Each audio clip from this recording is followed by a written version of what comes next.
Estamos de volta para dar continuidade ao nosso estudo sobre recorrências. Na aula anterior, nós fizemos 5 exemplos e em todos eles, para calcular um novo termo da sequência, eu precisava conhecer o termo que o precede, o termo anterior. Agora, nós temos um novo exemplo e perceba que a lei de formação me diz que, para calcular um novo termo, eu preciso conhecer os 2 termos que o antecedem. E aqui eu tenho o primeiro termo. Bom, note que algo está faltando para que eu dê o pontapé inicial no meu processo de recorrência. Se eu estou dizendo que para calcular um novo termo eu preciso saber os 2 anteriores, então só conhecer o primeiro termo não basta, porque imagine que eu pense no n valendo 1. Como fazer para calcular o terceiro termo se eu ainda não sei quem é o segundo? Portanto, num exemplo como esse, não basta saber o primeiro termo. Eu preciso saber o primeiro termo e o segundo. Então, eu vou inventar o segundo aqui agora. Vamos imaginar que o segundo termo seja 4. Então, agora, esse conjunto de 3 informações define perfeitamente e de maneira única a minha sequência. Perceba que agora, para calcular o terceiro termo, eu continuo pensando no n igual a 1. Para calcular o terceiro termo, eu preciso conhecer, eu preciso somar o segundo termo com o primeiro. E isso agora a gente sabe fazer. Então, essa sequência começa com 3 e 4, e o termo que vem logo depois é 7.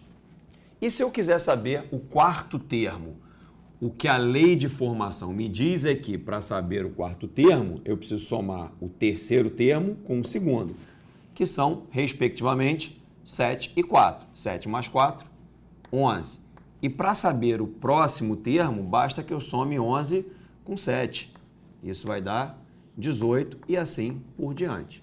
Então, esse exemplo foi escolhido para te mostrar que nem sempre basta saber o primeiro termo. Dependendo da lei de recorrência, eu preciso de outros termos que me permitam dar o pontapé inicial no meu processo de recorrência. Ou seja, para começar a minha recorrência, para definir a minha lei, não basta ter apenas a lei de formação. Eu preciso ter um conjunto de condições iniciais que me permitam dar o ponto de partida no meu processo de recursão.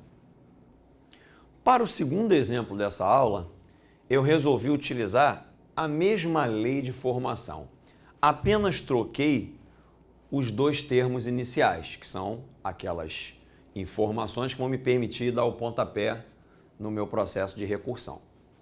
Bom, com esses 2 valores iniciais, a sequência que aparecerá aqui vai ser diferente da sequência que você vê no exemplo de cima. Então, vamos ver que sequência é essa.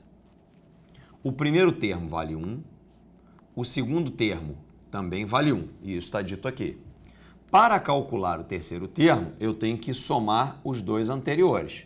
Então, o próximo será 2. Para calcular o próximo termo, eu tenho que somar o 2 com 1.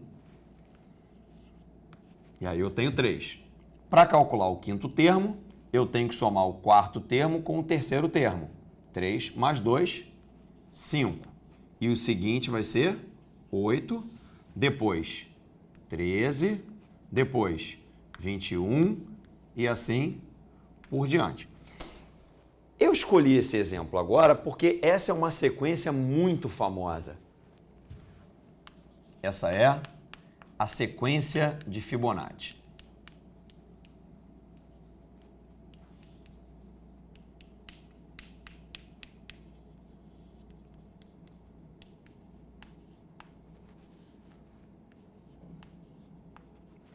E essa sequência costuma aparecer exatamente desse jeito, ou seja, descrita através de uma fórmula de recorrência. Mas, assim como o exemplo de cima, a fórmula de recorrência precisa dos dois termos iniciais. Caso contrário, você não consegue as condições iniciais suficientes para dar o ponto de partida na sua recursão. Para o nosso próximo exemplo, eu escolhi uma lei de formação aparentemente mais complicada.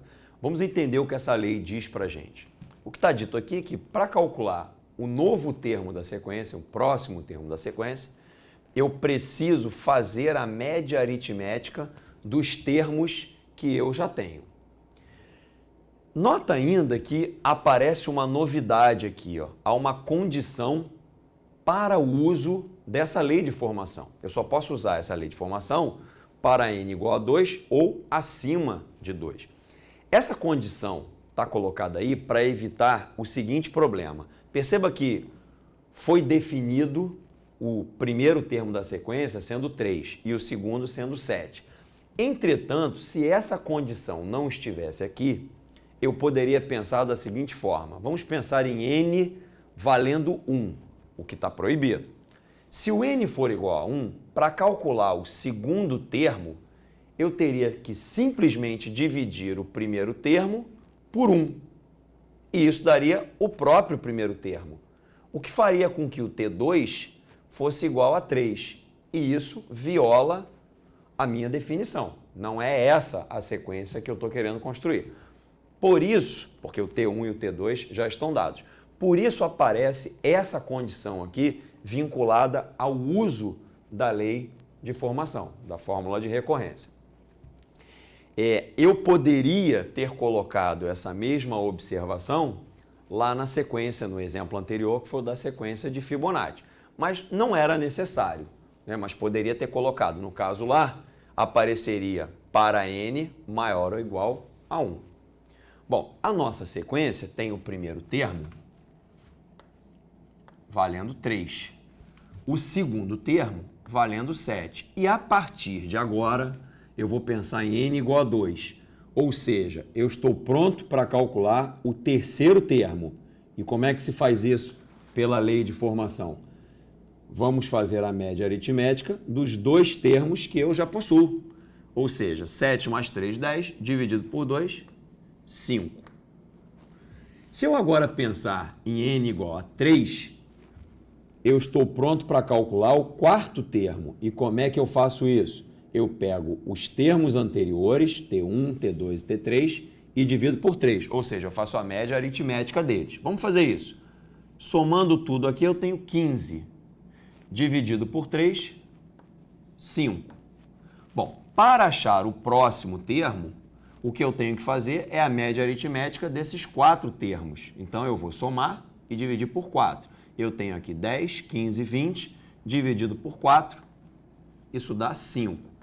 Essa é uma sequência muito curiosa, porque a partir do terceiro termo, ela vai dando a média e esse número fica constante. Então, o próximo número da sequência vai ser 5, e o seguinte também, e toda a vida valendo 5. Esse comportamento parece, quando você olha essa sequência pela primeira vez, uma coisa surpreendente. Talvez você não esperasse, ao olhar para essa lei de formação, que esse fenômeno fosse acontecer. Se você assistiu a nossa primeira aula atentamente, você vai lembrar que eu disse a você para não presumir qual será o próximo termo só porque você já conhece alguns dos termos. Então, eu disse a você que todos os demais termos dessa sequência serão iguais a 5, mas eu preciso provar isso para você. Então, eu vou tentar fazer isso agora. Vamos começar com uma sequência em que os dois primeiros termos são A e B. Bom, a ideia é que o próximo termo seja a média aritmética dos dois termos que eu já tenho. Então, o próximo termo será A mais B sobre 2. Para calcular o quarto termo, eu preciso fazer a média aritmética dos 3 que eu já tenho. Vamos fazer isso em separado. Para fazer a média aritmética, eu vou somar esses 3 números e vou dividir a soma por 3. Para isso, eu vou precisar igualar os denominadores aqui. Aí eu vou ficar com 2A mais 2B mais A mais B. Juntando isso, vai dar 3A mais 3B. O 2 que fica aqui embaixo vai juntar com esse 3 e vai virar 6. Portanto, o valor obtido aqui é A mais B sobre 2. Isso quer dizer que o quarto termo também é A mais B sobre 2. E a ideia que está por trás disso e que justifica o fato desse valor continuar se repetindo é o seguinte. Se você tem um conjunto de dados e você calcula a média desse conjunto de dados, se você traz um novo valor e inclui esse novo valor no seu conjunto, se esse novo valor é menor do que a média, ele puxa a média para baixo, ou seja, no recálculo da média, essa média desce. Ao contrário, se o novo valor que você vai colocar nesse conjunto de dados for maior do que a média, ele puxa a média para cima. Na hora em que você recalcular a média, essa média sobe. E se esse novo valor que você vai incluir no conjunto de dados for exatamente igual à média, a média não muda. É como se você tivesse feito provas e a sua média nessas provas fosse 7. E aí você faz uma nova prova e tira 7. O conjunto de provas continua dando média 7. A sua média não vai mudar. Então, essa é a ideia que está por trás desse fenômeno. Quando você inclui no seu conjunto um valor igualzinho ao valor da média, a média do novo grupo não muda. Espero que você tenha entendido tudo, tenha gostado e aguardo você para a próxima aula de recorrência.